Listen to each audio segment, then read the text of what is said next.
सदन कसाई मांस काटते थे, और मांस काट करके तराजू में जब रखते थे तो दूसरे पड़ले में भार के लिए शालिग्राम भगवान को रखते थे और फिर तोलते थे।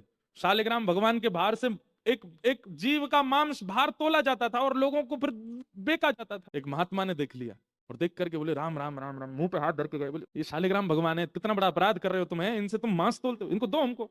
बेचारे सदन कसाई बड़े भोले, अरे मुझे नहीं पता था, लीजिए भगवान, मेरे को तो लगा इनके लिए कोई आसन नहीं है मेरे पास, मैं कहां धरूं, सब जगह मांस है, तो ये तराजू का ये वाला पटला मैं रोज धो करके पहुंच के बढ़िया व्यवस्थित करके इसमें धरता हूं इनको, दो काम हो जाते हैं, इनका आसन भी हो जाता, मांस भी तुल जाता है।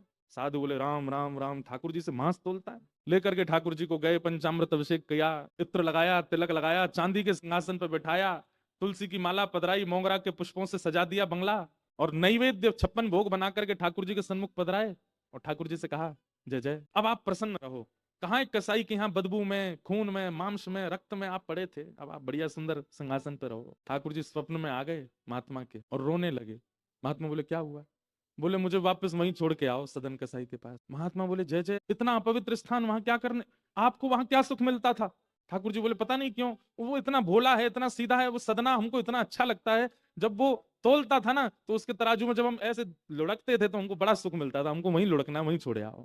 रैदास जी कहते हैं सोई सुहागन प्रिय जाहि रीझ हैं। भैया नियम बना हुआ है, पद्धति बनी हुई है, लेकिन उस नियम पद्धति को तोड़ने का अधिकार ठाकुर जी पर है। वो चाहे तो एक मांस बेचने वाले के पास भी रह सकते हैं, हमें नियम का पालन करना है। कहीं हम ये सोचने लगे सदन कसाई भी तो करता था मांस आदि का, सब हम भी करने लगे, ठाकुर जी थोड़ी ये सब विचार नहीं, आप तो शुद्ध ही रहो, ठाकुर जी पर छोड़ो, वो किसको चुनते हैं। मान गए महात्मा, बोले कि हमने इतना सब कुछ पवित्र आदि सब किया, लेकिन आपको तो वहीं उसी के यहाँ जाना है, ठीक है।